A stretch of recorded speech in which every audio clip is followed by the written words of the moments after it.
ನಮಃ. ಪ್ರಾತಃ ಸ್ಮರಣೀಯ ಬಸವಾದಿ ಪ್ರಬಂಧರನ್ನ ಹೃದಯ ಮಂದಿರದಲ್ಲಿ ಸ್ಮರಿಸಿ, ಈ ಮಠ ನಮ್ಮ ಕೊಟ್ಟೂರು ಸ್ವಾಮಿ ಸಂಸ್ಥಾನ ಮಠದ ಮೂಲ ಮಠ. ಇಲ್ಲಿ ಕಪ್ಪಿನ ಚನ್ನಬಸವ ಮಹಾಸ್ವಾಮಿಗಳು, ಕೊಟ್ಟೂರು ಸ್ವಾಮಿಗಳಲ್ಲ ಬೋಧ, ನಮ್ಮ ಮಠದ ಗುರುಗಳು ಕಪ್ಪಿನ ಚನ್ನಬಸವ ಮಹಾಸ್ವಾಮಿಗಳವರು. ಇದಕ್ಕೆ ಕಲ್ಮಠ ಅಂತಂದು ನಮ್ಮ ಮಠದ ದಾಖಲೆಗಳೊಳಗೆ ಸಿಗುತ್ತೆ. ಪ್ರೌಢದೇವರಾಯನ ಕಾಲದೊಳಗೆ ಪ್ರೌಢದೇವರಾಯನಿಂದ ಪಾದ ಪೂಜೆಗೆ ಒಳಪಟ್ಟಿರ್ತಕ್ಕಂತಹ ಗುರುಗಳು 106 ವರ್ಷ ಅವರು ಬದುಕ್ತಾರೆ. ಇಲ್ಲಿ ಇದೇ ಸ್ಥಳದೊಳಗಿನ ಯಡಿಯೂರು ಸಿದ್ಧಲಿಂಗೇಶ್ವರರು ಬಂದು ಹೋಗ್ತಾರ. ಯಡಿಯೂರು ಸಿದ್ಧಲಿಂಗೇಶ್ವರ ಜೊತೆಗೆ ಕಪ್ಪಿನ ಚನ್ನಬಸವ ಸ್ವಾಮಿಗಳು ಈ ಉತ್ಸವದೊಳಗೆ ಯಡಿಯೂರು ಸಿದ್ಧಲಿಂಗೇಶ್ವರ ಲಘು ರಥೋತ್ಸವ ಆಗತ್ತೆ. ಇಷ್ಟೆಲ್ಲ ಇತಿಹಾಸ ಈ ಮಠದೊಂದಿಗೆ ನಮ್ಮ ಪರಂಪರೆ ಒಳಗೆ ಇರ್ತಕ್ಕಂಥದ್ದು. ಆ ಪೀಠ ಪರಂಪರೆಯ ಎಲ್ಲ ಗುರುಗಳವರನ್ನ ಹೃದಯ ಮಂದಿರದಲ್ಲಿ ಸ್ಮರಿಸಿ, ಸಾಮಾನ್ಯವಾಗಿ ಕೊಟ್ಟೂರು ಸ್ವಾಮಿ ಮಠ ಅಂದ್ರ ಕೃಷ್ಣದೇವರಾಯನ ಕಾಲದಿಂದ ಬಂದ ಮಠ ಅಂತೂ ಅಲ್ಲ. ಮೊದ್ಲಿಗೆ ನಿಮ್ಗೆ ಹೇಳ್ತೇನೆ, ಇದು ಪ್ರೌಢದೇವರಾಯನ ಕಾಲದಿಂದ ಬಂದಿರತಕ್ಕಂತಹ ಮಠ. ಪ್ರೌಢದೇವರಾಯ ಶರಣ ಸಂಸ್ಕೃತಿಯನ್ನ ಬೆಳೆಸ್ಬೇಕಂತಂದು 101 ವಿರಕ್ತರಿಗೆಲ್ಲ ಪ್ರೋತ್ಸಾಹ ಕೊಡ್ತಾನೆ. ಚಾಮರಸ ಪ್ರಭುಲಿಂಗ ಲೀಲೆ ವಿಶ್ವವಿಖ್ಯಾತ. ಅದು ನಮ್ಮ ಶಿಶ್ನಾ ಶರೀಫ್ ಹೇಳ್ತಾರೆ, ಎಲ್ಲಾ ಪುರಾಣಗಳು ನನ್ನ ಬಗಲಾಗ, ಪ್ರಭುಲಿಂಗ ಲೀಲೆ ನನ್ನ ತಲೆ ಮ್ಯಾಗ ಅಂತ ಹೇಳ್ತಾರೆ. ಆ ಪವಿತ್ರವಾದಂತಹ ಪುರಾಣವನ್ನ ಇದ ಪಂಪಾ ಸರೋವರದೊಳಗೆ, ಇಲ್ಲೇ ನದಿ ಒಳಗ ಸ್ನಾನ ಮಾಡುದು, ಮಡಿ ಒಳಗೆ ಗರ್ಭಗುಡಿ ಒಳಗೆ ಕುಳಿತುಕೊಂಡು ದಿನಕ್ಕೆ 111 ಪದ್ಯದಂಗ 11 ದಿನಕ್ಕೆ 1111 ಪದ್ಯಗಳಂಗ ಆ ಕೃತಿಯನ್ನ ರಚನೆ ಮಾಡ್ತಾರೆ. ಪ್ರೌಢದೇವರಾಯ ಸ್ವತಃ ಆ ಕೃತಿಯನ್ನ ಅವರು ಕನಕಾಭಿಷೇಕದ ಮೂಲಕ ಅದನ್ನು ಬಹಳಷ್ಟು ಮೆರೆಸ್ತಾರೆ ಅಂತಕ್ಕಂಥದ್ದು ಇನ್ನು ದೊಡ್ಡ ಇತಿಹಾಸ ಐತಿ. ಅಲ್ಲಿ ಕುಮಾರವ್ಯಾಸ ಒಂದು ಬರಿತಾನ, ನಮ್ಮ ಚಾಮರಸರ್ ಒಂದು ಬರಿತಾರ. ಅದ್ರೊಳಗ ಅದು ಅವ್ನು ಬರೆದಿರ್ತಕ್ಕಂತಹ ಕುಮಾರವ್ಯಾಸ ಬರೆದಿರ್ತಕ್ಕಂಥ ಸೋಲ್ತೈತಿ. ಪ್ರಭುಲಿಂಗ ಲೀಲೆ ಅದು ಪ್ರೋತ್ಸಾಹ ಕೊಡ್ತಾನ ಅವನು ಶರಣ ಪರಂಪರೆಗೆ ಅಂತಕ್ಕಂಥದ್ದು. ಆ ಸಂದರ್ಭದೊಳಗೆ ನಿರ್ಮಾಣಗೊಂಡಿರ್ತಕ್ಕಂಥದ್ದು. ಇದೊಂದು ಬಿಟ್ರೆ ಮತ್ತೆ ಯಾವುದು ನೀವು ಇಲ್ಲಿ ಹಂಪಿ ಪರಿಸರದೊಳಗೆ ಎಲ್ಲಿ ನೋಡಕ್ ಸಾಧ್ಯ ಇಲ್ಲ. ಪ್ರೌಢದೇವರಾಯ ಶರಣ ಸಾಹಿತ್ಯ ಪರಂಪರೆಗೆ ಅತಿ ಹೆಚ್ಚು ಮಹತ್ವವನ್ನು ಕೊಟ್ಟ. ಆ ಪರಂಪರೆ ಒಳಗನ ಸ್ಥಾಪನೆಗೊಂಡು ಬೆಳೆದಿರ್ತಕ್ಕಂತಹ ಮಠ ಇದು ಕಲ್ಮಠ, ಕೊಟ್ಟೂರು ಸ್ವಾಮಿ ಮಠ ಅಂತಕ್ಕಂತಹದ್ದು ಮೊದಲು ತಮ್ಮೆಲ್ಲರೂ ಗಮನಕ್ಕಿರ್ಲಿ. ಇಲ್ಲಿ ನಮ್ಮೊಂದಿಗೆ ಬಂದಿರತಕ್ಕಂತಹ ನಮ್ಮ ಹೊಸಪೇಟೆ ನಗರದ ಹಿರಿಯರಲ್ಲಿ ಮತ್ತು ಇಲ್ಲಿ ನಿವಾಸಿಗಳಾಗಿರ್ತಕ್ಕಂತಹ ತಮ್ಮೆಲ್ಲರಿಗೂ ನಮ್ಮ ಶರಣಾರ್ಥಿಗಳು. ಇಲ್ಲಿವರೆಗೂ ತಾವೆಲ್ಲ ವಿಷಯಗಳನ್ನು ಹೇಳಿದ್ರಿ. ನನಗ ಅಲ್ಪ ಸ್ವಲ್ಪ ಗೊತ್ತು, ಇದ್ರ ಬಗ್ಗೆ ಗೊತ್ತು. ನನಗೆ ಯಾವಾಗ ಗೊತ್ತಾಯ್ತು ಅಂದ್ರೆ, ಮೊನ್ನೆ ಡೆಮಾಲಿಷ್ ಮಾಡ್ತಾರಂತ ಟಿವಿ ಒಳಗೆಲ್ಲ ಬಂತು. ನಮ್ಮೆಲ್ಲ ಹೊಸಪೇಟೆ ಹಿರಿಯರೆಲ್ಲ ಕೆಲವ್ರು ಫೋನ್ ಹಚ್ಚಿ ನನಗ ಅದನ್ನೆಲ್ಲ ತೋರಿಸಿದ್ರು. ನಾನು ನೋಡಿದ್ಮೇಲೆ ನಾನು ಅವಾಗ ಬರೋವಿದ್ದೆ. ನಾನು ಏನ್ ನಿಮ್ ಭಾವನೆ ಹೇಗೈತೆ ಅಂತ ತಿಳ್ಕೊಂಡು ನಾನು ಬೇರೆ ಬೇರೆ ಕಾರ್ಯಕ್ರಮದಿಂದ ಮತ್ ನಾನು ದೂರ ಉಳ್ಕೊಂಡೆ.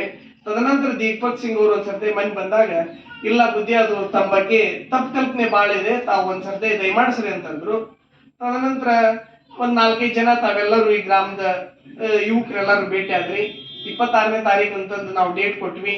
ಇಮಾಮ್ ನಿಯಾಜಿ ಅವರು ಬೆಳಗ್ಗೆ ಫೋನ್ ಹಚ್ಚಿ, ಬುದ್ಧಿ ಇಲ್ಲ ನಾನು ಬರ್ತೇನೆ ತಮ್ಮ ಜೊತೆಗೆ, ಈ ವಿಷಯದ ಬಗ್ಗೆ ಬಹಳಷ್ಟು ನಾವು ಚರ್ಚೆ ಮಾಡ್ತಾ ಇದ್ದೇವೆ, ಇದ್ರೊಳಗೆ ನಾವು ಬಹಳಷ್ಟು ತಿಳ್ಕೊಂಡಿದ್ದೇವೆ ಈ ವಿಷಯವಾಗಿ ಅಂತಂದು ನಮ್ಗೆ ಹೇಳಿದ್ಮೇಲೆ ಆಯ್ತಂತ ನಮ್ಮ ಹಿರಿಯರನ್ನೆಲ್ಲರೂ ಕರ್ಕೊಂಡು ನಾವಿಲ್ಲಿ ಬಂದ್ವಿ.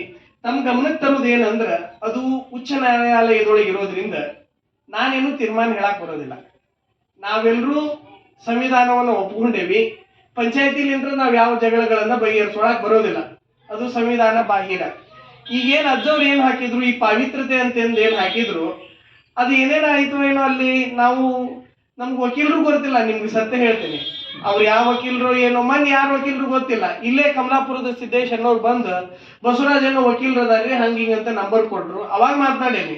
ಅವ್ರ ಜೊತೆ ಮಾತನಾಡಿದಾಗ ಪಾಪ ಅವ್ರಿಗೆ ಅಜ್ಜವ್ರ ಲಿಂಗದೊಳಗಾಗಿದ್ದು ಗೊತ್ತಿಲ್ಲ, ದೊಡ್ಡ ಅಜ್ಜರ್ ಕೊಡ್ರಿ ಅಂತ ಅವ್ರು. ಏನ್ ಮಾಡ್ಬೇಕು? ಹಿಂಗ ಈ ವಿಷಯ ಏನೈತಿ, ಇದ್ ಯಾರು ನಡೆಸ್ಕೊಂಡು ಹೋಗ್ತಾ ಇದ್ದಾರೋ, ಹೆಂಗ್ ನಡೀತಾ ಇದೋ, ಇವ್ಯಾವ ವಿಷಯಗಳು ಸರಿಯಾಗಿ ಯಾರ ಗಮನಕ್ಕೂ ಬಂದಿಲ್ಲ. ಕೊಟ್ರೇಶಣ್ಣವ್ರು ಹೇಳ್ದಂಗೆ ಇದು ಸಾರ್ವಜನಿಕ ಹಿತಾಸಕ್ತಿ ಮ್ಯಾಗ ಇದ್ದು ವೈಯಕ್ತಿಕ ಕೇಸ್ ಐತೆ ಅನ್ನೋದೊಂದು ಕನ್ಫರ್ಮ್ ಮಾಡ್ಕೊಳ್ಬೇಕಾಗತ್ತೆ. ವೈಯಕ್ತಿಕ ಕೇಸ್ ಇದ್ರೆ ಅಜ್ಜವ್ರ ಲಿಂಗದೊಳಗಾದ್ಮೇಲೆ ಅದನ್ನ ಕ್ಲೋಸ್ ಮಾಡಿ ಮತ್ತ ಅವ್ರ ಉತ್ತರಾಧಿಕಾರಿ ನನ್ನಿಂದ ವಕಾಲತ್ ತಗೋಬೇಕಾಗಿತ್ತು. ಅದೇನೂ ನಡೆದಿಲ್ಲ. ಆದ್ರೆ ಅದು ಯಾವ ತೆರನಾಗಿ ನಡೆದಿದೆ ಅಂತಕ್ಕಂತಹದನ್ನ ನಾವೆಲ್ಲರೂ ಅದನ್ನ ಸ್ವಲ್ಪ ಅಧ್ಯಯನ ಮಾಡೋಣ. ಆದ್ರ ನಮಗಂತೂ ಇಲ್ಲಿವರೆಗೆ ನಮ್ಮ ಎಲ್ರು ಹೇಳಿದ್ರು, ನಿಮ್ಗೂ ಗೊತ್ತೈತಿ. ಕೊಟ್ಟೂರು ಸ್ವಾಮಿ ಮಠದವ್ರು ನಾವ್ ನಿಮ್ಗೆ ಅಜ್ಜವ್ರು ಹೇಳಿದ್ರು ಒಂದ್ಸರ್ತಿ ಬಂದಾಗ, ನಿಮ್ಗೆ ಯಾರು ಹೊರಗೆ ಹಾಕ್ತಾರಪ್ಪ ಊಟ ಇಲ್ಲ ಅಂದ್ರೆ ನಾವು ನಿತ್ಯ ಮಠದೊಳಗೆ ದಾಸೋಹ ಮಾಡ್ತೇವೆ ಅಂತ ಹೇಳಿದ್ರು. ನಿಮ್ಗೆ ನಮ್ ಗುರುಗಳು ಹೇಳಿದ್ರು. ನಿಮ್ಗೆ ಅನಾನುಕೂಲ ಆಗತ್ತಂದ್ರ ದಾಸೋಹ ಮಾಡಿಸಿ ತಮ್ಗೆಲ್ಲಾ ಪ್ರಸಾದ ಮಾಡಿಸ್ತಕ್ಕಂಥದ್ದು ನಮ್ದು ಅಂತ ಹೇಳಿದ್ರು.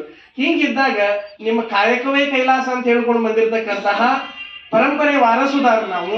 ನಿಮ್ ಕಾಯಕ ಕೆಡಿಸ್ತಕ್ಕಂಥದ್ದು, ನಿಮ್ಮ ವ್ಯವಸ್ಥೆ ಹಾಳು ಮಾಡ್ತಕ್ಕಂತಹದ್ದು ಒಂದಿನಿತೂ ನಮ್ಮ ತಲೆಯೊಳಗೆ ಇಲ್ಲ ಅಂತಕ್ಕಂತಹದ್ದನ್ನ ಮೊದಲು ತಮ್ಮೆಲ್ಲರೂ ಗಮನಕ್ಕೆ ತರ್ತೇವಿ.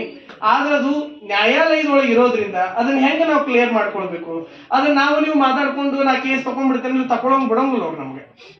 ನಿಮ್ಗೂ ಎಲ್ಲ ಬರ್ತೈತಿ. ಈಗ ನಾ ಏನಾರೆ ಈಗ ನಾ ತಕೊಂಡ್ಬಿಡ್ತೇನೆ ಅಂದ ಕೂಡಲೇನ ತಕೊಳಕ್ ಬರ್ತೈತೆ ಅಂದ್ರೆ ತಕೊಂಡೇ ಬಿಡ್ತೇವೆ ನಾವು. ಆದ್ರೆ ಅದು ನ್ಯಾಯಾಲಯದೊಳಗೆ ಹೆಂಗ್ ಬಗೆಹರಿಸ್ಬೇಕು? ನ್ಯಾಯಾಲಯದ ಮೆಟ್ಟಲು ಏರಿರೋದ್ರಿಂದ ನ್ಯಾಯಾಲಯದ ಮೂಲಕನ ನಾವ್ ಈ ಸಮಸ್ಯೆಯನ್ನ ಬಗೆಹರಿಸ್ಕೋಬೇಕು. ತಾವೆಲ್ಲರೂ ಎಲ್ಲ ರಾಜಕಾರಣಿಗಳನ್ನಾಗ್ಲಿ ನಾನಂತೂ ನಿಮ್ ಪರವಾಗಿರ್ತೇನೆ. ಇದನ್ನ ಮಾತ್ರ ಹೇಳ್ತೀನಿ. ನಿಮ್ ವಿರುದ್ಧವಾಗಿ ನಿಮ್ನ ಬಜಾರಕ್ಕೆ ತಗೊಂಡು ಹೋಗ್ಬೇಕಂತ, ನಿಮ್ನ ಬೀದಿಗೆ ತರಬೇಕಂತಕ್ಕಂತಹ ಒಂದಿಷ್ಟು ವಿಚಾರ ಇಲ್ಲ. ಇದೇನು ಈ ವಿಶ್ವ ಪರಂಪರೆ ಅಂತಕ್ಕಂಥದ್ದು ಒಂದು ಗೌರವ. ಇಲ್ಲಿ ಯಾವತ್ತು ಮತ್ ಇನ್ನೊಂದು ಇತಿಹಾಸದೊಳಗ ಒಟ್ಟ ಪೂಜೆ ನಿಲ್ಲದೆ ಇರ್ತಕ್ಕಂಥ ದೇವಸ್ಥಾನ ಅಂದ್ರೆ ನಮ್ಮ ಪಂಪಾಪತಿ ದೇವಸ್ಥಾನ, ವಿರೂಪಾಕ್ಷ ದೇವಸ್ಥಾನ. ಇನ್ನುಳಿದ ಎಲ್ಲ ದೇವಾಲಯಗಳೊಳಗ ಪೂಜೆಗಳು ನಿಂತವು. 200 ವರ್ಷ ಇಲ್ಲಿ ಜನಸಂದಣಿ ಇಲ್ಲ ಅಂತಂದ್ರು, ಆದ್ರೂ ಪೂಜಾ ಮಾತ್ರ ನಿಂತಿಲ್ಲ. ಅದು ಪೂಜಾ ಮಾತ್ರ ನಿರಂತರವಾಗಿನ ಜರುಗ್ತಾ ಬಂದಿದೆ. ಅತಿ ಪ್ರಾಚೀನವಾದಂತಹ ದೇವಾಲಯ. ಇಲ್ಲೆಲ್ಲ ಪ್ರೌಢ ದೇವರಾಯ 12ನೇ ಇದಕ್ಕೆ ವಿಜಯ ಕಲ್ಯಾಣ ಅಂತ ಕರೀತಾರೆ. ಇದಕ್ಕೆಲ್ಲ ಪ್ರೌಢ ದೇವರಾಯನ ಕಾಲದೊಳಗ ಇದು ಇನ್ನೊಂದು ಕಲ್ಯಾಣವೇ, ಇದು ಬಸವಣ್ಣನ ಕಲ್ಯಾಣ, ಇದು ವಿಜಯ ಕಲ್ಯಾಣ ಅಂತ ಕರೀತಾರ. ಇದ್ರ ಮೇಲೆ ನಮ್ಗೆ ಅತ್ಯಂತ ಗೌರವ ಭಾವನೆ ಇದೆ. ನಮ್ ಗುರುಗಳು ಸಹ ಯಾರಿಗೂ ನೋವು ಮಾಡ್ಬೇಕು, ನಮಗೆ ನಿಮ್ಗೆ ಏನ್ ಸಮಸ್ಯೆ ಐತಿ? ಎಲ್ಲರೂ ನಮ್ ಜಮೀನ್ ತಗೊಂಡ್ರೆ, ನೀವು ನಮ್ಗೆ ಏನಾರ ಸಮಸ್ಯೆ ಮಾಡಿರ, ನಮ್ ಜೊತೆ ಜಗಳ ಮಾಡಿರ? ಯಾವ ಸಮಸ್ಯೆನೂ ಇಲ್ಲ. ಅಜ್ಜವ್ರು ಏನೋ ಇಲ್ಲಿ ಪರದೇಶದವ್ರು ಬಂದಾಗ ಏನಾದ್ರು ತಪ್ಪು ಕೆಲಸಗಳನ್ನ ಮಾಡಬಾರ್ದು, ಅವರಿಂದ ನಮ್ಮ ಪರಂಪರೆಗೆ ನಮ್ಮ ಸಂಸ್ಕೃತಿಗೆ ಧಕ್ಕೆ ಬರಬಾರ್ದು ಅಂತಂದು ಏನೋ ಒಂದು ಕೇಸ್ ಹಾಕಿದ್ದು ಈಗ ಅದು ವಿಪರೀತವಾಗಿ ಬೇರೆ ಬೇರೆ ರೂಪ ಸಾರತ್ತಾ ಇರ್ತಕ್ಕಂಥದ್ದು ಅದು ನಿಜವಾಗ್ಲೂ ನೋವಿನ ಸಂಗತಿ. ಆದ್ರೆ ನ್ಯಾಯಾಲಯದಿಂದನ ನಾವೆಲ್ಲ ಅದನ್ನ ನ್ಯಾಯಾಲಯ ಮೆಟ್ಲ ಏರಿದ್ಮೇಲೆ ನಾವು ಬಗೆಹರಿಸ್ಕೊಂಡ್ಬಿಡ್ತೀವಿ ಅಂದ್ರೆ ಅದನ್ನ ನಾವು ನ್ಯಾಯಾಲಯಕ್ಕೆ ಅಗೌರವ ತೋರಿಸ್ದಂಗಾಗತ್ತೆ. ನಾವು ನ್ಯಾಯಾಲಯದ ಮೂಲಕನ ಅದನ್ನೆಲ್ಲ ಬಗೆಹರಿಸ್ಕೊಳ್ಳೋಣ. ನೀವೆಲ್ಲರೂ ಧೈರ್ಯವಾಗಿರಿ. ನಮ್ಮ ಕಡೆಯಿಂದ ಮಾತ್ರ ಏನು ಇಲ್ಲ ನೋಡ್ರಿ. ನಾವು ಯಾರಿಗೂ ₹1 ಕೊಟ್ಟಿಲ್ರಿ. ನಿಮ್ಗೆ ಹೇಳ್ತೇವೆ, ನಾವು ಯಾರಿಗೂ ₹1 ಕೋರ್ಟ್ಗೆ ಕಚೇರಿಗೆ ₹1 ಕೊಟ್ಟಿಲ್ಲ. ಆ ಕೇಸ್ ಬಗ್ಗೆನೂ ಗೊತ್ತಿಲ್ಲ. ಈ ಸಮಸ್ಯೆ ಬಂದ ಮೇಲೆ ಕೇಸ್ ಗೊತ್ತಾಗಿದ್ದು ನಮ್ಗೆ. ನಮ್ ಗುರುಗಳ ಜೊತೆ 4-5 ವರ್ಷಗಳಿಂದ ಅದೇನೆ. ನಾನು ಅಜ್ಜರ್ ಯಾವಾಗ್ಲೂ ಇದ್ರ ಬಗ್ಗೆ ಮಾತನಾಡಿಲ್ಲ. ನಾನು ಅಜ್ಜರ್ ಜೊತೆನೆ ಇರ್ತಿದ್ದೆ. ಯಾವಾಗ್ಲೂ ಇದ್ರ ಬಗ್ಗೆ ಮಾತನಾಡಿದ್ದು ಗೊತ್ತಿಲ್ಲ. ಏನೋ ಒಂದು ಕೇಸ್ ಹಾಕಿರ್ತಾರ, ಅದು ಏನೋ ಅವ್ರ ಈಗ ಇವ್ರು ಹೇಳಿದ್ರಲ್ಲ, ಹೋರಾಟಗಾರ ಅದಾರಲ್ಲ ಅಧ್ಯಕ್ಷರು ಹೇಳಿದ್ರು, ಕಿರಣ್ ಅವರು. ಈಗ ಅಜ್ಜವ್ರು ಏನ್ ಹೇಳಿದ್ರು, 11 ಎಲ್ಲಾ ಪಾವಿತ್ರತೆಗೆ ಏನ್ ಬೇಕಂತೆಲ್ಲಾ ಮಾಡ್ಯಾರ. ಮತ್ ಇದೇನಿದು ಅಂತಂದೇನು ಈ ಪ್ರಶ್ನೆನ ಕೇಳ್ಬೇಕು ನಾವು. ನಮ್ದಂಕ್ರು ನಾವ್ ಏನ್ ಅನ್ಕೊಂಡಿದ್ವಿ ಪಾವಿತ್ರತೆ ಅದು ನಮಗ್ ಸಿಕ್ಕೈತಿ. ನಮಗೆ ಸಿಕ್ಕೈತೆ. ಅದು ನಮ್ಗೆ ಹೆಚ್ಚಿನದಂಕ್ರು ನಮ್ದೇನು ಅಲ್ಲ. ಪಾವಿತ್ರತೆ ಅಂದ್ರೇನು, ಏನು ಅನೈತಿಕ ಚಟುವಟಿಕೆಗಳು ನಡಿಬಾರ್ದು. ಯಾಕಂದ್ರೆ ಯಾರು ದೂರ ಸ್ಥಳದಿಂದ ಬಂದವ್ರಿಗೆಲ್ಲ ಶ್ರದ್ಧಾ ಭಾವನೆಯಿಂದ ಶ್ರದ್ಧಾ ಕೇಂದ್ರದ ಶ್ರದ್ಧಾ ಕೆಡಬಾರ್ದು ಅಂತಂದು ಅಜ್ಜವ್ರು ಇದನ್ನ ವಿಚಾರ ಮಾಡಿರ್ತಾರ. ಅದ್ರ ಬಗ್ಗೆ ನಾನು ವಕೀಲರ ಜೊತೆ ಮಾತನಾಡಿದೆ. ನಾನು ಇಲ್ಲ ರೀ ಬುದ್ಧಿ ಅದು ಇಲ್ಲ, ನಿಮ್ದಂಕ್ರು ಇಲ್ಲ ಅದ್ರಾಗ ಜನರಿಗೆ ತಿಳಿಸ್ರಿ ಅಂತಂದ್ರ ಅವರು. ನಿಮ್ದಂಗ್ರು ಇಲ್ಲ. ಆದ್ರೆ ಏನ್ ನಡೆಯಕ್ ಕುಂತೈತಿ ಅಲ್ಲಿ ಹೋಗಿ ನಾವು ತಿಳ್ಕೊಳ್ಬೇಕಾಗತ್ತ. ಬೆಂಗಳೂರಿಗೆ ಹೋಗಿ ಅಲ್ಲಿ ಯಾವ ವಕೀಲರು ಏನು ಅಂತಕ್ಕಂಥದ್ರ ಬಗ್ಗೆ ನಾವೆಲ್ಲ ಗಮನ ಹರಿಸಿ ಮುಂದಿನ ಆದ್ರೆ ಇವತ್ತು ಅಜ್ಜಾರ್ ಬಂದು ಹೋಗ್ಬಿಟ್ಟಾರ, ನಾವ್ ಮನ್ಯಾಗ ಮಕ್ಕೊಂಡ್ಬಿಟ್ರೆ ಸಮಸ್ಯೆ ಬಗೆಹರಿತದೆ ಅಂತ ತಿಳ್ಕೊಳಕ್ ಹೋಗ್ಬೇಡಿ. ನಾನು ನಿಮ್ ವಿರುದ್ಧ ಯಾವಾಗ್ಲೂ ಏನು ಮಾಡೋದಿಲ್ಲ. ಮೊದ್ಲೇ ಮಾತು, ನಾವು ನಿಮ್ಗೆ ಸಹಕಾರಿಯಾಗಿರ್ತೇವಿ. ನಾವಂದ್ರೂ ಇದನ್ನೇನ್ ಪವಿತ್ರತೆ ಅಂತ ಅನ್ಕೊಂಡಿದ್ವಿ ಅದೆಲ್ಲವೂ ಸಹ ಇಲ್ಲಿದೆ. ಅದನ್ನ ಪವಿತ್ರತೆಯನ್ನು ಉಳಿಸ್ತೇನೆ ಅಂತಕ್ಕಂತಹದ್ದೇ ಭರವಸೆಯನ್ನ ನೀವೆಲ್ಲರೂ ನಮ್ಗೆ ಆಲ್ರೆಡಿ ಕೊಟ್ಟಿದ್ದೀರಿ ಮತ್ ಮಾಡ್ತಾ ಇದ್ದೀರಿ ಅಂತಕ್ಕಂಥದ್ದು. ಯಾವುದೇ ರೀತಿಯಾದಂತಹ ಕೇಸ್ಗಳು ಯಾವುದು ಗಾಂಜಾ ಆಗ್ಲಿ ಅಫೀಮ್ ಬಗ್ಗೆ ಆಗ್ಲಿ ಏನು ಕೇಸ್ಗಳಿಲ್ಲ ಅಂತಕ್ಕಂಥದ್ದು ನಮ್ ಗಮನಕ್ಕೂ ಬಂದಿದೆ. ನಮ್ಮ ಪವಿತ್ರತೆ ಅಂದ್ರೆ ಇದಿಷ್ಟ. ನಮ್ಮ ಪವಿತ್ರತೆ ಅಂದ್ರೆ ನಿಮ್ನ ಹೊರಗೆ ಹಾಕಿ ನಿಮ್ಮನ್ನ ಬೀದಿಯ ನಿಲ್ಲಿಸೋದು ನಮ್ಮ ಪವಿತ್ರತೆ ಅಲ್ಲ. ನಮ್ಮ ಪವಿತ್ರತೆ ನಮ್ಮ ಸಂಸ್ಕೃತಿಯಿಂದ ಹೊರಗೆ ಹೋಗಬಾರ್ದು ಅನ್ನೋದಷ್ಟ ನಮ್ಮ ಪವಿತ್ರತೆ ಭಾವನೆ ಇರ್ತಕ್ಕಂಥ. ಅದಕ್ಕೆ ವ್ಯಾಖ್ಯಾನ ಕೊಡೋದಾದ್ರೆ ಇದ್ರ ಇಷ್ಟನ್ನ ಮಾತ್ರ ನಾವು ವ್ಯಾಖ್ಯಾನ ಕೊಡ್ಬೋದು. ಇನ್ನುಳಿದಂಗ ಅದನ್ನ ತಮ್ಮ ವಕೀಲರು ಯಾರು ಅದಾರ ಅವ್ರನ್ನ ವಿಚಾರ ಮಾಡ್ರಿ. ಮತ್ತೆ ಅಜ್ಜವ್ರಂಕ್ರು ಹಿಂಗ್ ಬಂದ್ ಹೇಳಿದ್ದಾರೆ. ದೊಡ್ಡ ಅಜ್ಜವ್ರ ಲಿಂಗ ಒಳಗಾದ್ಮೇಲೆ ಅದು ವಾರಸುದಾರ ಇವ್ರು ಆಗ್ತಾರ. ಮತ್ತ ಅದನ್ನ ಯಾವ ತೆರನಾಗಿ ಅದನ್ನ ಈ ಸಮಸ್ಯೆಯನ್ನು ಬಗೆಹರಿಸ್ಕೋಬೇಕು, ಯಾವ ತೆರನಾಗಿ ಈ ಕೋರ್ಟ್ ಮುಖಾಂತರನ ನಿಮ್ಗೆಲ್ಲರಿಗೂ ರಿಲೀಫ್ ಸಿಗಬೇಕು, ಅದ್ರ ಎಲ್ಲದ್ರ ಕುರಿತು ತಾವು ವಕೀಲರು ನಾನು ವಿಚಾರ ಮಾಡ್ತೇನೆ, ತಾವು ಎಲ್ಲರೂ ವಿಚಾರ ಮಾಡ್ರಿ. ಆದಷ್ಟು ಈ ಮಠ ಅಂಕ್ರು ಯುನೆಸ್ಕೋದವ್ರು ಬಂದ್ರು, ಅವ್ರು ಬಂದ್ರು, ಇವ್ರು ಬಂದ್ರು, ಯಾರು ಬಂದ್ರು ನಮ್ಮ ಪರಂಪರೆಯಿಂದ ಇದ್ದಿರ್ತಕ್ಕಂತಹ ಮಠ. ಇದನ್ನೇನು ಅವ್ರು ಅಲ್ಲ ಅಂದ್ಕೂಡ್ಲೇನ ನಾವ್ ಅಲ್ಲ ಅಂತ ಆಗೋದಿಲ್ಲ. ಅದು ಯಾವಾಗೋ ಇವ್ರು ಯಾರು ಹುಟ್ಟದೇ ಇರ್ತಕ್ಕಂಥ ಈ ಪರಿಕಲ್ಪನೆ ಇಲ್ಲದೆ ಇದ್ದಾಗ 15ನೇ ಶತಮಾನದೊಳಗೆ ಸ್ಥಾಪನೆ ಆಗಿರ್ತಕ್ಕಂತಹ ಮಠ ಈ ಕೊಟ್ರು ಸ್ವಾಮಿ ಮಠ. ಅದೇನು ಇತ್ತಿತ್ಲಾಗ 100 ವರ್ಷದಿಂದ 150 ವರ್ಷದಿಂದ ಬಂದಿರತಕ್ಕಂತಹ ಮಠ ಅಂಕರು ಅಲ್ವೇ ಅಲ್ಲ. ನಮ್ ಗುರುಗಳವರು ಇಲ್ಲೇ ಇದ್ದುಕೊಂಡು ಅವ್ರಿಗೆಲ್ಲಾ ದಾನ ಪತ್ರಗಳನ್ನು ಕೊಡ್ತಾರ. ಇಲ್ಲಿ ಹಂಡೆ ನೀಲಮ್ಮ ಇದಕ್ಕೊಂದಿಷ್ಟು ಜಮೀನ್ ಕೊಟ್ಟಿದ್ದು ದಾಖಲೆ ಒಳಗೈತಿ. ಈ ಹಂಪಿ ಒಳಗಿರ್ತಕ್ಕಂತ ಮಠಕ್ಕ ಅವಳು ಜಮೀನನ್ನ ದಾನ ಕೊಡ್ತಾಳ. ಹಂಪಿ ಒಳಗಿರ್ತಕ್ಕಂತ ಮಠವನ್ನ ಮುದ್ಲಾಪುರ ಅಂತ ಬರ್ತೈತಲ್ಲ, ಮುದ್ಲಾಪುರ, ಕಮಲಾಪುರ, ಈ ಎಲ್ಲಾ ಶಾಖಾ ಮಠಗಳನ್ನ ನಾನು ನಿಮ್ಗೆ ಕಟ್ಟಿ ನಿಮ್ ಪಾದಕ್ಕೆ ಅರ್ಪಿಸಿದ್ದೇನೆ ಅಂತಕ್ಕಂತಹ ದಾನ ಪತ್ರಗಳು. ಆಕೆ ಸುಮಾರು 100 ಮಠ ಕಟ್ಟಿ ಕೊಟ್ಟಾಳ ಆಕೆ. ಅದ್ರೊಳಗೆ ಈ ಎಲ್ಲಾ ಮಠಗಳಿಗೂ ಆಕೆ ಎಲ್ಲ ಒಂದೊಂದು ಸೇವೆ ಮಾಡಿರ್ತಕ್ಕಂಥದ್ದು ಮಠದ ದಾಖಲೆ ಒಳಗೆ ನಾವೆಲ್ಲ ಕಾಣ್ತೀವಿ. ಆ ಕಾರಣದಿಂದ ಮತ್ತ ಗೌರ್ಮೆಂಟ್ ಅವ್ರದ್ದು ಹೊಸ ಹೊಸ ರೂಲ್ಸ್ ಮತ್ತ ಅವ್ರು ಏನೇನೋ ಮಾಡ್ಕೊಂಡ್ ಬರ್ತಾರ. ನಮ್ಮ ಪ್ರಯತ್ನ ನಾವು ಉಳಿಸ್ಕೊಳ್ತಕ್ಕಂಥದ್ದು, ನಮ್ಮ ಅಸ್ತಿತ್ವವನ್ನ ನಾವು ಉಳಿಸ್ಕೊಳ್ತಕ್ಕಂಥದ್ದು ಅದು ನಮ್ಮ ಮೇಲೆ ಜವಾಬ್ದಾರಿ ಇರ್ತೈತಿ.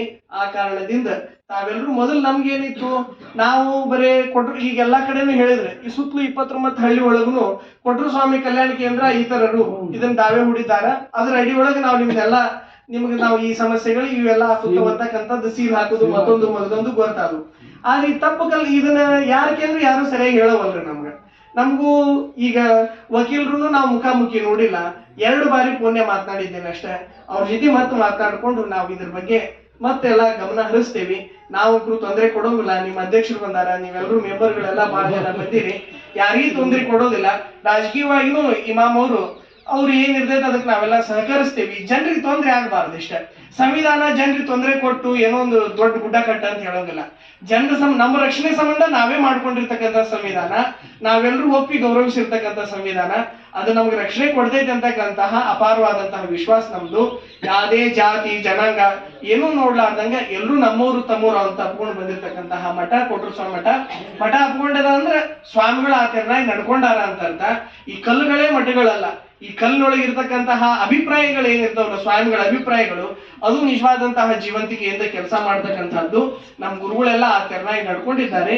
ನಾವು ಸಹ ಅದೇ ತೆರನಾಗಿ ಯಾರಿಗೂ ನಮ್ಮಿಂದ ಒಂದಿನಿತೂ ತೊಂದರೆ ಮಾಡ್ಲಾರ್ದಂಗ ನಾವಿಲ್ಲೆಲ್ಲ ನಡೆಸ್ತೀವಿ ಅಂತಕ್ಕಂತಹದನ್ನ ತಮ್ಮೆಲ್ಲರ ಗಮನಕ್ಕೆ ತಿಳಿಸಿ, ಮುಂದಲ್ದ ಏನೈತಲ್ಲ ತಾವು ವಕೀಲರ ಜೊತೆ ವಿಚಾರ ಮಾಡ್ರಿ, ನಾವು ವಿಚಾರ ಮಾಡ್ತೀವಿ. ಸುಮ್ಮನೆ ನಾವೇನಾರ ಮಾತನಾಡಿ ಹೇಳ್ಬೋದು, ನಾನ್ ನಿಮ್ ಕಡೆ ಬಾಳ ಹೊಗಳಿಸ್ಕೊಂಡು ಚಪ್ಪಾಳ ಹೊಡಿಸ್ಕೊಂಡು ಹೋಗ್ಬೋದು. ಆದ್ರೆ ಇರೋ ಸತ್ಯನ ನಾವೆಲ್ಲ ಕುಲಂಕುಷವಾಗಿ ಅಧ್ಯಯನ ಮಾಡಿ ತಿಳ್ಕೊಬೇಕಲ್ಲ. ಅದನ್ನ ಇದು ನ್ಯಾಯಾಲಯದ ನ್ಯಾಯಾಲಯಕ್ಕೆ ಹೋಗಿರೋದ್ರಿಂದ ಅಲ್ಲೇ ನಾವು ಸರಿಯಾಗಿ ಅದನ್ನೆಲ್ಲ ಉತ್ತರವನ್ನ ಪಡ್ಕೊಳ್ಬೇಕಾಗತ್ತೆ, ಅಲ್ಲೇ ನ್ಯಾಯವನ್ನು ಪಡ್ಕೊಳ್ಬೇಕಾಗತ್ತೆ ಅಂತಕ್ಕಂಥದ್ದು ತಮ್ಮೆಲ್ಲರ ಗಮನದೊಳಗೆ ಮೊದಲಿರ್ಲಿ. ಅದು ನ್ಯಾಯಾಲಯಕ್ಕೆ ಹೋಗಿರೋದ್ರಿಂದ ನ್ಯಾಯಾಲಯದೊಳಗನ ಬಗೆಹರಿಸ್ಕೋಬೇಕು ನಾವು. ಆ ಕಾರಣದಿಂದ ತಾವೆಲ್ಲರೂ ಅದಕ್ಕೆ ತಾವೆಲ್ಲರೂ ಅದ್ರ ಬಗ್ಗೆ ವಿಚಾರ ಮಾಡ್ರಿ ಅಂತಕ್ಕಂಥದ್ದು ತಮ್ಮೆಲ್ಲರ ಗಮನಕ್ಕೆ ತಂದು, ತಾವೆಲ್ಲ ಪಾಪ ಇವತ್ತು ಈ ಮಠ, ನಾನು ಈ ಮಠಕ್ಕೆ ಒಂದು 7-8 ಸತಿ ಬಂದು ಹೋಗೇನೆ. ನೀವು ಬಂದಾಗ ಒಬ್ರು ಕುತ್ಕೊಂತೇವಿ, ಸುಮ್ಮನೆ ನೋಡ್ಬಿಡ್ತೇವೆ ನಾವು. ಯಾವಾಗ್ಲೂ ಒಂದ್ 5-6 ಜನ 3-4 ಜನ ಯಾರೋ ಬರ್ತಿದ್ರು, ನಮಸ್ಕಾರ ಮಾಡ್ತಿದ್ರು, ಹೋಗಿದ್ರು. ಇವತ್ತು ಇಷ್ಟೆಲ್ಲ ಸ್ವಚ್ಛ ಮಾಡೋದು ಇದನ್ನೆಲ್ಲ ಮಾಡಿದ್ ನೋಡಿದ್ರೆ ನಿಮ್ಗೆ ಎಷ್ಟು ನೋವಾಗೈತೆ ಅಂತ ನಮ್ಗೆ ಅರ್ಥ ಆಗತ್ತದ. ಇದರಿಂದ ಎಷ್ಟು ನೀವು ಘಾಸಿ ಆಗಿರಿ, ಎಷ್ಟು ತೊಂದರೆ ಆಗೈತಿ ನಿಮ್ಗೆಲ್ಲ. ಇಲ್ಲಿರ್ತಕ್ಕಂತಹ ಮನೆಗಳಿಗೆ, ಇಲ್ಲಿರ್ತಕ್ಕಂತಹ ನಿವಾಸಿಗಳಿಗೆ ನಿಮ್ಗೆ ಬಹಳ ಹಾನಿ ಆಗೈತೆ ಅಂತಂದ್ರೆ ಒಂದು ಭಕ್ತಿ ಆಗಾಕ ನಮ್ಮಿಂದ ಲಾಭ ಆಗ್ಬೇಕು, ಇಲ್ಲ ಅಂದ್ರೆ ಏನಾದ್ರು ನಿಮ್ಗೆ ಸಮಸ್ಯೆ ಬಂದಿರ್ಬೇಕು. ಈ ಲಾಭಕ್ಕಂದ್ರೂ ಏನಿಲ್ಲ, ಬಂದಿರೋದು ಸಮಸ್ಯೆ ಅಂತ ನಮ್ಗೆಲ್ಲ ಅರ್ಥ ಆಗಿದೆ. ಆ ಕಾರಣದಿಂದ ಅದ್ರ ಬಗ್ಗೆ ನಾನು ಮತ್ತೀಗೆಲ್ಲ ವಕೀಲರ ಜೊತೆ ಮಾತನಾಡ್ತೀನಿ. ಆದ್ರೆ ಅದ್ರ ಬಗ್ಗೆ ಇನ್ನೂ ಸ್ವಲ್ಪ ನಾವು ಅಧ್ಯಯನ ಮಾಡೋಣ. ಆದಷ್ಟು ಇದು ಸುಮಾರು 15 ವರ್ಷದಿಂದ ಈ ಸಮಸ್ಯೆ ಬೆಳೆದು ಬಂದಿದೆ ಅಂತ ಹೇಳ್ತೀರಿ. ಒಂದ ದಿನಕ್ಕೆ ಯಾವ ಕೇಸು ಡಿಕ್ಲೇರ್ ಆಗೋದಿಲ್ಲ ಅನ್ನೋದು ತಮ್ಮೆಲ್ಲರಿಗೂ ಗೊತ್ತು. ಅದ್ರ ಬಗ್ಗೆ ನಾವು ಮತ್ತೊಂದಿಷ್ಟು ಅದ್ರ ಬಗ್ಗೆ ಅಧ್ಯಯನ ಮಾಡಿ, ನೀವ್ ಯಾವತ್ತೂ ಇದು ಕೊಟ್ರು ಸ್ವಾಮಿ ಮಠ ಯಾವತ್ತೂ ನಿಮ್ ಜೊತೆ ಇರ್ತೈತಿ. ನೀವು ಮಠದ ಜೊತೆ ಯಾವಾಗ್ಲೂ ಇರ್ಬೇಕು. ನಾವು ನಿಮ್ಮನ್ನ ಯಾವಾಗ್ಲೂ ಬಿಟ್ಕೊಡೋಂಗಲ್ಲ, ನೀವು ಮಠನ ಯಾವತ್ತೂ ಬಿಟ್ಕೊಡ್ಲಾರ್ದಂಗ ನೀವೆಲ್ಲರೂ ನಡ್ಕೊಳ್ರಿ ಅಂತ ತಿಳಿಸಿ, ತಮ್ಮೆಲ್ಲರ ಮೇಲೆ ನಮ್ಮ ಇಲ್ಲೊಬ್ರು ಗುರುಗಳು ಲಿಂಗದೊಳಗಾದಾಗ ಅವ್ರು ಗದ್ಗಿ ಮಾಡ್ತಾರೆ. ಇಲ್ಲಿ ಸುಮ್ನೆ ಎಲ್ಲರೂ ಹೋಗಿ ಅಲ್ಲಿ ಯಾರಾದ್ರೂ ಸ್ವಾಮಿಗಳು ಗದ್ಗಿ ಮಾಡಕ್ ಬರ್ತೈತೆ. ಸುಮಾರು ಒಂದ್ 3-4 ತಲೆಮಾರು 5-6 ತಲೆಮಾರು ಹಿಂದ್ಲ ಸ್ವಾಮಿಗಳು. ನಾವೀಗ 20ನೇದವ್ರಿ ಮಠಕ್ಕ, ಅಂದ್ರೆ ಇವರು ಸುಮಾರು ಒಂದು 7-8-10ನೇದವ್ರು ಹಿಂದ್ಲರು ಇಲ್ಲಿ ಗದ್ದಿಗೆ ಆಗಿದೆ. ಹಿಂಗೆಲ್ಲ ಇರೋದ್ರಿ ಐತಿಹಾಸಿಕವಾಗಿ ಬಹಳ ಬೆಸದೈತಿ. ಸುಮ್ಮನೆ ಏನೋ ಒಂದು ಕಟ್ಟಡ ಆದ್ರೂ ಬಂದು ಸ್ವಾಮಿಗಳು ಒಪ್ಕೊಂಡಾರ ಅನ್ನೋಂಗಿಲ್ಲ. ಇನ್ನೂ ಇವ್ರು ಯಾರು ಕೃಷ್ಣದೇವರಾಯ ಬರುತ್ತಿದ್ರ ಮೊದಲೇಕನ ನಾವಿದ್ವಿ ಇಲ್ಲಿ. ಕೃಷ್ಣದೇವರಾಯನ ಆಮೇಲೆ ಬಂದ, ನಮ್ ನಂತರ ಬಂದ ಸಂಗಮ ವಂಶದೊಳಗನ ನಾವು ಈ ಮಠದೊಳಗೆ ವಾಸಿಸಿರ್ತಕ್ಕಂಥದ್ದು. ಅದು ತಮ್ಮೆಲ್ಲರ ಗಮನಕ್ಕೆ ಇರ್ಲಿ. ತಾವೆಲ್ಲರೂ ಸದಾಕಾಲ ಸಹಕರಿಸ್ರಿ, ನಾವು ನಿಮ್ಗೆ ಸಹಕರಿಸ್ತೇವೆ ಅಂತ ಈ ಸಂದರ್ಭದೊಳಗೆ ತಿಳಿಸಿ, ತಾವ್ಯಾರು ತಪ್ಪು ಕಲ್ಪನೆ ತಿಳ್ಕೊಳಕ್ ಹೋಗ್ಬೇಡ್ರಿ. ನಮ್ ಗುರುಗಳಂಕರು ಅವ್ರು ಯಾವಾಗ್ಲೂ ನೋವಾಗ್ಲಿ, ಮಂದಿ ತೊಂದರೆ ಕೊಡ್ಬೇಕು ಅನ್ನೋ ಸ್ವಾಮಿಗಳ ಅಲ್ಲ. ಆದ್ರೆ ಇದು ಯಾಕೆ ಹಿಂಗೆ ಆತು ಅವ್ರ ಗಮನಕ್ಕೂ ಬರ್ಲಿಲ್ಲ. ಏನೇನಾಗೈತೆ ನಿಮ್ಗೂ ಗೊತ್ತೈತೆ. ಅದೆಲ್ಲ ಒಳಗೆ ಏನ್ ಹಕೀಕತ್ ಇರ್ತಾವ ಅವನ್ನೆಲ್ಲ ಪಬ್ಲಿಕ್ನಾಗ ಮಾತನಾಡೋ ಅವಶ್ಯಕತೆ ಇಲ್ಲ. ಅದಕ್ಕೇನ್ ಪರಿಹಾರ ಕಂಡ್ಕೊಳ್ಬೇಕು, ನಾವೆಲ್ಲರೂ ಪರಿಹಾರವನ್ನು ಕಂಡುಕೊಳ್ಳೋಣ ಅಂತಂದು ಈ ಸಂದರ್ಭದೊಳಗೆ ತಿಳಿಸಿ, ನಮ್ಮ ಹೊಸಪೇಟೆ ನಗರದ ಹಿರಿಯರು ಎಲ್ಲರೂ ಬಂದಿದ್ದಾರೆ, ಅವರು ಸಹಕರಿಸ್ತಾರ. ನಮ್ಮ ಇಮಾಮ್ ನಿಯಾಜಿ ಅವರು ಸಹ ಎಲ್ಲ ರೀತಿಯಿಂದಲೂ ರಾಜಕೀಯವಾಗಿ ಇದಕ್ಕೇನು ಕಾನೂನು ಬಾಹಿರವಾಗಂಕೂ ನಾವು ಮಾಡೋದಿಲ್ಲ, ನೀವು ಮಾಡೋದಿಲ್ಲ. ಅದ್ರೊಳಗಂಕೂ ಎರಡು ಮಾತಿಲ್ಲ. ಕಾನೂನಾತ್ಮಕವಾಗೇ ನಾವೆಲ್ರಿಗೂ ಅನುಕೂಲ ಏನ್ ಮಾಡ್ಬೇಕು, ಆ ಎಲ್ಲ ಅನುಕೂಲತೆಗಳನ್ನ ತೆಗೆದುಕೊಳ್ಳೋಣ ಅಂತಂದು ಈ ಸಂದರ್ಭದಲ್ಲಿ ತಿಳಿಸಿ ನಮ್ಮ ಆಶೀರ್ವಚನಕ್ಕೆ ವಿರಾಮವನ್ನ ನೀಡ್ತೀವಿ.